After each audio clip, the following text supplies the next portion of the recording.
بفرمایید. من 16 سال هستش که ازدواج کردم. یه فرزند دختر 10 ساله دارم و یه فرزند 20 ساله 9 ساله. شوهرم دادخواست طلاق داده و با توجه به مشکلاتی که داریم شوهرم شکایت کرده که بچه‌ها رو میخواد ببره پیش خودش.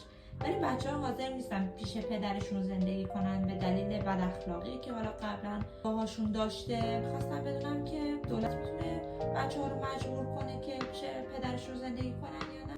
اولا در خصوص دخترتون از سن حضانت خارج هستن ایشون و ایشون خودشون انتخاب میکنه که با شوهرتون زندگی کنه یا با شما.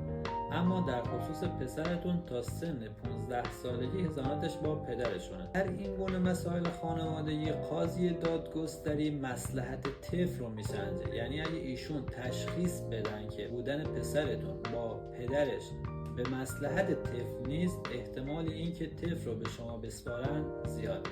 شما میتونید با شهود، با مددکار اجتماعی، با دیگر ادله اثبات بد اخلاقی و بدرفتاری پدرشون رو باشون ثابت کنید و حضانت ازشون بگیرید.